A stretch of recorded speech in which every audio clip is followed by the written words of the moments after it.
না, আমি কিন্তু পড়াচ্ছি। I am just a helper.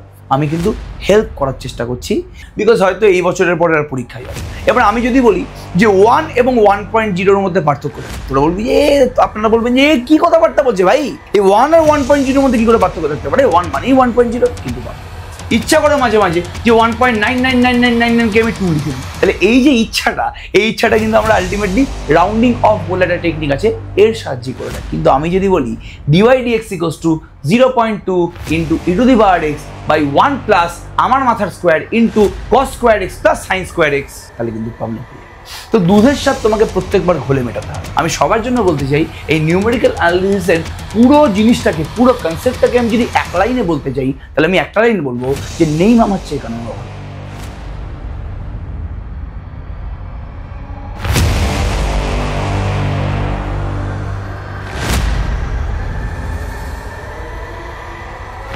সত্যি ভিডিও থাম্বনেল থেকে বোঝার উপায় নেই যে আজকে আমরা কি নিয়ে কথাবার্তা বলতেছি, বাট এটা বলতে পারি যে যেটা নিয়ে কথাবার্তা বলতেছি ওটাতে আমাদের আমার পার্সোনালি এবং যারা যারা এসএসসি অ্যাসপিরেন্ট আছে প্রত্যেকে কিন্তু ভালো হবে।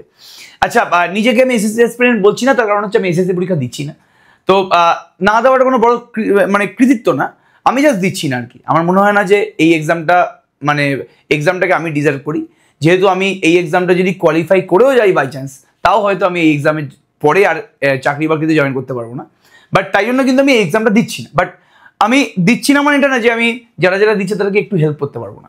আচ্ছা, কিছুদিন আগে আমি একটা এসএসসি স্ক্যাম নিয়ে ভিডিও বানিয়েছিলাম, যেখানে যেখানে পারছে সেখানে টিউশন পড়িয়ে দিচ্ছে।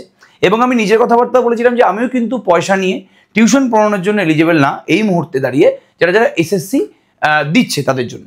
তো এইটা নিয়ে অনেকে অনেক কথাবার্তা বলেছে, অনেকে 98% কমেন্ট ভালোই এসছে। বাট কিছু কিছু মানুষজন আছে যারা নেগেটিভ কমেন্ট করেছে যে তুমি কি করে জানলে যে কে এক্সপিরিয়েন্স না। হ্যাঁ, আমরা জানি, এত বছর ধরে পড়াচ্ছি, তো আমরা জানি যে কে এক্সপিরিয়েন্স না, কে আগে এসএসসি পড়িয়েছে, কে আগে এসএসসি পড়ায়নি। তো যাই হোক, সেটা নিয়ে আজকে আমরা কথাবার্তা বলতে আসি না। আজকে আমি এই কথাবার্তা বলতে এসেছি যে আমাদের এসএসসি যে এক্সামটা হচ্ছে, WBSLST যে এক্সামটা হচ্ছে, সেই WBSLST এক্সামে ম্যাথামেটিক্সে দুটো টপিক আছে, ঠিক আছে?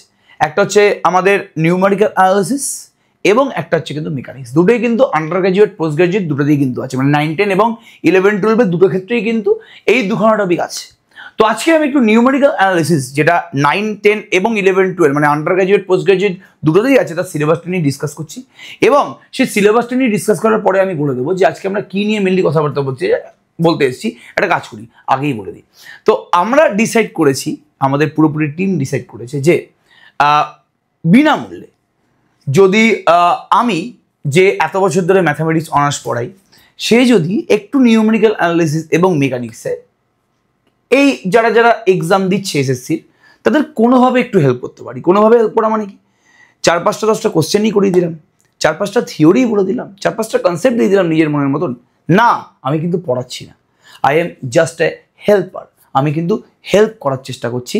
এবং যেহেতু কিছু আমি ওই ভিডিওর পরে আমি কমেন্ট পাই, ওই ভিডিওর পরে কিন্তু আমাকে যারা যারা পড়ানোর জন্য বলেছিল তারা চুপ করে গেছে, বিকজ তারা জানে যে আমি পয়সা নিয়ে আর পড়াবো না। বাট কিছু কিছু তারপরে স্টুডেন্ট আছে, বেশি জন না, 5-10 জন বলতে পারো, তারা বলছে যে তাহলে আপনি ইউটিউবে একটু ভিডিও বানান না। আপনি ইউটিউবে ভিডিও বানিয়ে আপনার তরফ থেকে যেটুকুনি হেল্প করা সেটুকুনি হেল্প করার চেষ্টা করুন। যদিও আমি বারবার করে বলছি, যারা যারা এসএসসি টিচার তারা কিন্তু দুর্দান্ত পড়াচ্ছে, যারা যারা এতদিন এক্সপিরিয়েন্স টিচার তারা ফাটিয়ে পড়াচ্ছে, তাদের কাছে প্রচুর স্টুডেন্ট পড়ছে। আরও ভালো করে পড়ুক, তারা আরও ভালো করে পড়াক, স্টুডেন্টদের সবার ভালো হোক। বাট আমি এখান থেকে, আমি আমার তরফ থেকে এই চ্যানেলের মাধ্যমে আমি একটুখানি যদি নিজের বিদ্যাটা শেয়ার করি, যে বিদ্যা হয়তো অতটা হাই লেভেলের বিদ্যা না, যদি আমি 10 বছর ধরে পড়াচ্ছি, তাও আমি মনে করি যে আমার এখন অনেক কিছু শেখার বাকি আছে। তো যেটুকুনি আমি জানি এই নিউমেরিক্যাল অ্যানালিসিস এবং মেকানিক্সের সম্বন্ধে, আমি সেটা যারা যারা এসএসসি অ্যাসপিরেন্ট তাদের সবার মধ্যে ছড়িয়ে দিতে চাই। তো আজকে আমি নিউমেরিক্যাল অ্যানালিসিসের সিলেবাস ডিসকাস করবো, এবং এরপর থেকে কিন্তু নিউমেরিক্যাল অ্যানালিসিসের প্রায় 1 দিন 2 দিন ছাড়া নিয়মিত ভিডিও আসবে। এবার আমরা এতদিন পরে কেন শুরু করছি, তার কারণটা হচ্ছে আমি নিজেই খুব কনফিউজ ছিলাম যে আমি আদৌ শুরু করার পরে এটাকে কন্টিনিউ করতে পারবো কিনা। বাট নিজের অন্য একটা ক্লাস 11-12 চ্যানেলের পারফরমেন্স দেখে বুঝতে পারলাম যে না, আমি হয়তো পারি, আমি হয়তো কন্টিনিউটি মেনটেন করতে পারি, আমিও হয়তো পরপর যে সিস্টেমেটিক্যালি জিনিস এই কাজকর্মগুলো করতে পারি, যেটা আমি নিজের 3-4 বছর আগে স্বপ্ন ছিল আমার কাছে যে আমি এক কাজ 3 মাস 4 মাস ধরে করতে পারবো কি। বাট হ্যাঁ, এখন পারি, বড় হয়েছি, ম্যাচিওর হয়েছি, তো এখন এই জিনিসপত্রগুলো করতে পারি। তো নিজের 11-12 চ্যানেলে ক্রমাগত ভিডিও আসছে, দুদিন অন্তর অন্তর টানা ভিডিও দিচ্ছি, লাইভ ক্লাস নিচ্ছি, কোনোদিন 1% আমাদের মিস্টেক হচ্ছে না। তো সেই জিনিসটাই আমি আমার এই পুরনো চ্যানেলটাতে করার চেষ্টা করছি এসএসসি পড়ানোর মাধ্যমে। তো এসএসসি বা ডব্লিউবি এসএলএসটি এখানে ম্যাথামেটিক্সের যে নিউমেরিক্যাল অ্যানালিসিস এবং মেকানিক্সটা আছে তাদের ক্লাস নিয়ে কিন্তু আমি আসবো। যদি তারপর ডিমান্ড আমি দেখি যে না ঠিকঠাক লোকজন বুঝতে পারছে বা সত্যিই কেউ আমার পড়ানো শুনতে চায়, আমাকে নিজের মানে আমার ভিডিওটাকে তার পড়ার যোগ্য বলে বা শোনার যোগ্য বলে মনে করে, তাহলে অবশ্যই আমি টানা ভিডিও আনবো এবং যেটা শুরু করেছি ওটাকে আমি শেষ করব, এর মাঝখানে কিন্তু থামবো না কোনোভাবে। তো আমি একটু ডিসকাস করে দিই পুরোপুরি যে আজকে আমরা ডব্লিউবিএসএলএসটির প্রথমে যেটা ডিসকাস করবো সেটা হচ্ছে mathematics syllabus for under graduate. এটা কিন্তু স্পেসিফিক্যালি নিউমেরিক্যাল অ্যানালিসিসের জন্য, বারবার করে বলছি। ওকে, তো নিউমেরিক্যাল অ্যানালিসিসের টপিকস কি আছে? প্রথমে বলি অ্যাপ্রক্সিমেট নাম্বার। দেখ আই থিঙ্ক সবাই দেখতে পাচ্ছ এখানে approximate number, significant figure, round of numbers, error, absolute, relative, percentage error. Approximate number মানে আমি কি বলার চেষ্টা করি, √3 একটা এক্সাক্ট নাম্বার, √3 কে আমরা 1.732 লিখি, এটা একটা অ্যাপ্রক্সিমেট নাম্বার। এটা হচ্ছে √3 অ্যাপ্রক্সিমেট নাম্বার। √2 হচ্ছে একটা এক্সাক্ট নাম্বার, √2 কে আমরা 1.414 লিখি, এটা কিন্তু একটা অ্যাপ্রক্সিমেট নাম্বার। মানে ই একটা এক্সাক্ট নাম্বার, এটাকে আমরা 2.78 সামথিং লিখি, এটা হচ্ছে একটা অ্যাপ্রক্সিমেট নাম্বার। পাই একটা এক্সাক্ট নাম্বার, পাইটাকে আমরা 3.1416 সামথিং লিখি, এটা একটা অ্যাপ্রক্সিমেট নাম্বার। তাহলে এই এক্সাক্ট এবং অ্যাপ্রক্সিমেট নাম্বারের মধ্যেই কিন্তু আমরা ডিসকাস করতে এসেছি। এবার একটা নাম্বার, এবার আমি যদি বলি যে 1 এবং 1.0 মধ্যে পার্থক্যটা কি, তোরা বলবি যে আপনারা বলবেন যে কি কথাবার্তা বলছে ভাই, এই 1 আর 1.0 মধ্যে কি করে পার্থক্য থাকতে পারে? 1 মানেই 1.0, কিন্তু পার্থক্য আছে। নিউমেরিক্যাল অ্যানালিসিস বলছে যে 1 আর 1.0 আলাদা। কিভাবে আলাদা?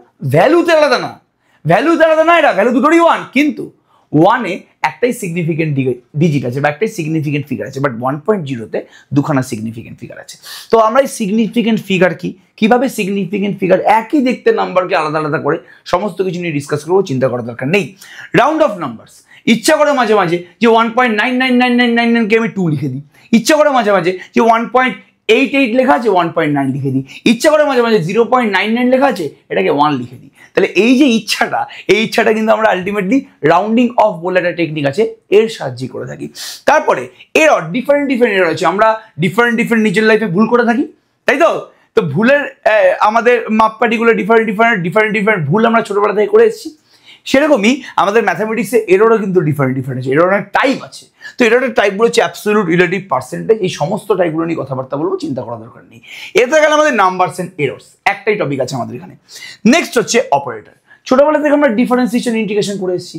ডিফারেন্সিয়েশন ইন্টিগ্রেশন ছাড়াও যে আরও কত রকমের অপারেটর আছে আমাদের নিউমেরিক্যাল অ্যানালিসিসে, সেগুলো নিয়ে কিন্তু আমরা এই পুরো সেকেন্ড যে টপিকটা আছে ওটাতে পুরোপুরি ডিসকাস করবো। যে ডেরিভেটিভ আর ইন্টিগ্রেশন ছাড়াও কি একটা ফাংশনের উপরে আমরা অন্য কোনো অপারেটর অ্যাপ্লাই করতে পারি? অবশ্যই পারি, সেগুলো নিয়ে কথাবার্তা বলবো। প্রচুর অপারেটর এখানে আমাদের আছে।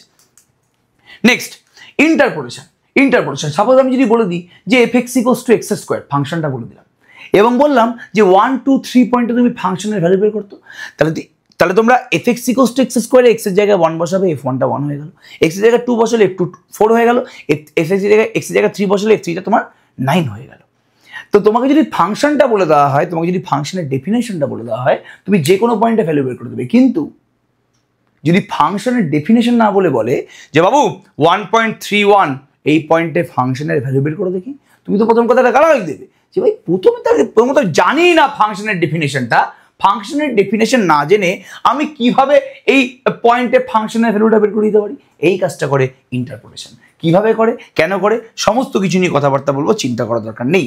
নেক্সট আমি যদি বলি যে dx/1 + x², কি বললাম? dx/1 + x², এর ইন্টিগ্রেশন করে দেখাও। তোমরা লাফিয়ে বলবে যে tan ইনভার্স x হচ্ছে অ্যান্সার, এর অ্যান্সার tan ইনভার্স x। কিন্তু আমি যদি বলি যে integration 0.2 sin x/1 + 0.3 e⁻x × cos²x, শুনেই আমাকে 4টে গালাগালি দিলে। তার মানে আমি যদি ফাংশনটাকে একটু ডিফিকাল্ট করে দিই, তাহলে কিন্তু ইন্টিগ্রেশনটার ন্যাচারাল যে প্রসিডিওর তার সাহায্যে করা যায় না। তো এই পার্টিকুলার ইন্টিগ্রেশনটাকে করার জন্য আমাদের কার হেল্প লাগে? আমাদের কিন্তু লাগে হচ্ছে নিউমেরিক্যাল ইন্টিগ্রেশনের হেল্প, যেখানে প্রচুর ডিফারেন্ট মেথড আছে যার সাহায্যে আমরা ডিফিকাল্ট ইন্টিগ্রেশনকে সলভ করতে পারি। এবার আসছি সলিউশন অফ ইকুয়েশন।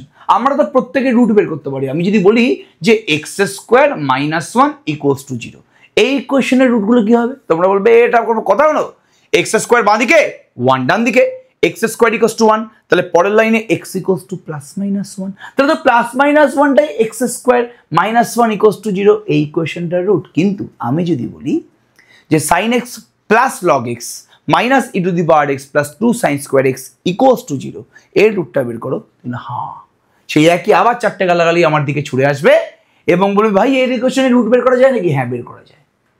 হ্যাঁ অবশ্যই এক্সাক্ট রুট কোনোদিন বের করা যাবে না, আমরা অ্যাপ্রক্সিমেট রুট বের করতে পারবো, কিন্তু কথায় আছে নেই মামার চেয়ে কানা মামা ভালো। আমাদের এই পুরো নিউমেরিক্যালের যে টপিকটা আছে না বাবু, মানে বাবু কেন বলছি, আমার থেকে অনেক সিনিয়র মানুষজন আছে, ক্ষমা করবেন আমাকে একটু। তো আমরা যে পুরো নিউমেরিক্যালের টপিকটা আছে না, আমি সবার জন্য বলতে চাই এই নিউমেরিক্যাল অ্যানালিসিসের পুরো জিনিসটাকে, পুরো কনসেপ্টটাকে আমি যদি এক লাইনে বলতে চাই, তাহলে আমি একটা লাইন বলবো যে নেই মামার চেয়ে কানা মামা ভালো। মানে তুমি যত রকমের নিউমেরিক্যাল অ্যানালিসিস করবে, যতগুলো চ্যাপ্টার করবে, সমস্ত চ্যাপ্টারে তুমি কিন্তু কোনোদিনই এক্স্যাক্ট অ্যান্সার পাবে না, অলওয়েজ তুমি অ্যাপ্রক্সিমেট অ্যান্সার পাবে। তো দুধের স্বাদ তোমাকে প্রত্যেকবার ঘোলে মেটাতে হবে, এইটা কিন্তু মাথার মধ্যে ঢুকিয়ে রাখো। তাহলে আমরা ডিফিকাল্ট ইকুয়েশন সলভ করবো মানছি, কিন্তু কোনোদিন আমরা কিন্তু ইকুয়েশনের যে রুটগুলো আছে ওগুলো এক্স্যাক্ট ভ্যালু পাবো না, অলওয়েজ আমরা অ্যাপ্রক্সিমেট পাবো। কিন্তু নেই আমার চেয়ে কেন ভালো, দুধের স্বাদ ঘোলে মিটিয়ে নেব, কোনো সমস্যা নেই। তাহলে এই যে টপিকগুলো আমাদের আছে, এই টপিকগুলো হচ্ছে আন্ডার গ্র্যাজুয়েটের জন্য, পোস্ট গ্র্যাজুয়েটেও কিন্তু এই টপিকগুলো আছে। বারবার করে বলছি পোস্ট গ্র্যাজুয়েটের জন্য কিন্তু এই টপিকগুলো আছে। যেমন একদম প্রথমে কিন্তু নাম্বার সেনেরস, যেটা কিন্তু ক্লাস 9এও আছে, মানে ক্লাস 9-10 মানে আন্ডার গ্র্যাজুয়েটের জন্য আছে। নেক্সট ইন্টারপোলেশন, যেটা ক্লাস 9-10এও কিন্তু আছে, মানে আন্ডার গ্র্যাজুয়েটের জন্যও আছে। এটা নিয়ে আর কথাবার্তা আমরা বলছি না। একটা এক্সট্রা আছে কি, যেটা আন্ডার গ্র্যাজুয়েটের জন্য নেই, সেটা হচ্ছে নিউমেরিক্যাল ডিফারেন্সিয়েশন। ডেরিভেটিভ করতে আমরা সবাই পছন্দ করি, তো একটা ফাংশনকে ডেরিভেটিভ করতে আমাদের ইচ্ছা করে, ইন্টিগ্রেশন করতে আমাদের ইচ্ছা করে। তো আমরা ডেরিভেটিভটা তো আমাদের সিলেবাসে নেই ফর আন্ডার গ্র্যাজুয়েট, কিন্তু পোস্ট গ্র্যাজুয়েটে কিন্তু নিউমেরিক্যাল ডিফারেন্সিয়েশনটা আমাদের সিলেবাসে আছে। তো ডেরিভেটিভ কীভাবে করতে হয়, ডিফিকাল্ট ফাংশনের ডিফারেন্সিয়েশন বা ডেরিভেটিভ কীভাবে করতে হয়, সেটা নিয়ে কিন্তু আমরা এখানে স্পষ্ট কথাবার্তা বলবো। ওকে, নেক্সট সেই একই জিনিস নিউমেরিক্যাল ইন্টিগ্রেশন ক্লাস 9-10এও আছে এবং 11-12এও আছে। Next numerical solution of equation, একই জিনিস যেটা বললাম যে রুট বের করা, রুট ফাইন্ডিং, একটা ইকুয়েশনের রুট বের করা, রুট চেনা। তো ডিফিকাল্ট ইকুয়েশনের তো রুট বের করা সম্ভব না, তার জন্য আমাকে নিউমেরিক্যাল অ্যানালিসিস লাগে। লাস্ট যেটা 9-10-এর সিলেবাসে নেই, সেটা হচ্ছে ডিফারেনশিয়াল ইকুয়েশন। আমি যদি বলি যে dy dx equals to x, কি বললাম, dy dx equals to x, এটাকে সলভ করো, লাফিয়ে লোকে সলভ করে দেবে।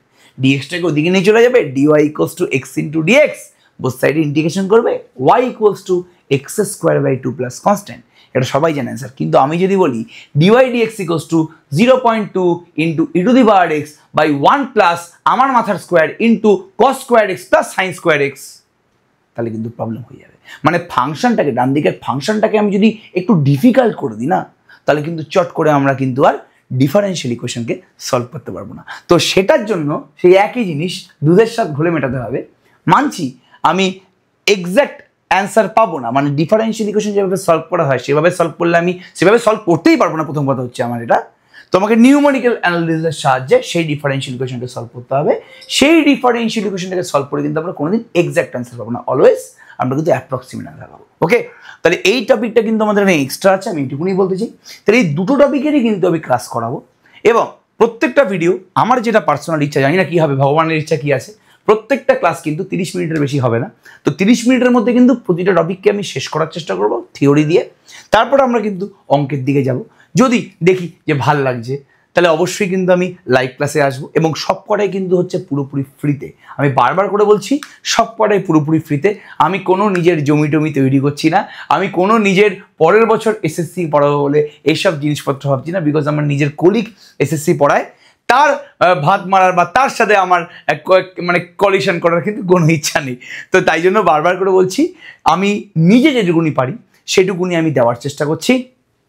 পরবর্তীকালে পেড কোর্সের জন্য হ্যান ত্যান এত কিছু আমি জানি না, বিকজ হয়তো এই বছরের পরে আর পরীক্ষাই হবে না। তো তাই জন্য বলছি, রিকোয়েস্ট করছি যে এটা কেউ অন্যভাবে নেবেন না। আমি জাস্ট আমার তরফ থেকে হেল্প করার চেষ্টা করছি, এবং এই চ্যানেলেরও সত্যি কথা বলতে কন্টেন্ট দরকার। আমি যদি এই চ্যানেলে কোনো কন্টেন্ট না দিই, তাহলে এই চ্যানেলটা কিছুদিন পরে এমনিই ভেসে যাবে। তো আমার তো 11-12-এর জন্য প্রচুর কন্টেন্ট রেডি আছে, আমাকে তো পড়াতে হয় ওখানে। তো আমি চাই যে আমি এইখানে অন্য কোনো টপিকের উপরে ভিডিও না বানিয়ে আমি একটু পড়াই। আমার ইচ্ছা করছে আবার ইউটিউবে পড়াতে, এই পার্টিকুলার চ্যানেলটাতে। এই জন্যই কিন্তু এই জিনিসটা করা। সবাইকে অল দ্য বেস্ট, এবং এই ভিডিওর কমেন্ট সেকশনে যদি কেউ জানায় এবং যদি নিজের থটসগুলো রাখে যে এসএসসির ব্যাপারে আমি যেটা তাদের অফার করলাম তারা কি ভাবছে এই জিনিসটাকে নিয়ে, তাহলে আমার জন্য খুব ভালো হবে এবং আমার পড়ানো তারা একবার দেখুক, তাদের নিশ্চয়ই ভালো লাগবে, এটা আমার বিশ্বাস। সবাইকে অল দ্য বেস্ট, ফাটিয়ে অঙ্ক করো। আমার গুরুজনদের প্রণাম, আমার সমবয়সীদের মানে ভাই কীরকম আছিস এবং ছোটদেরকে ভালোবাসা, এই বলে আমি কিন্তু ভিডিওটাকে শেষ করছি। সবাইকে অল দ্য বেস্ট, ফাটিয়ে অঙ্ক করো।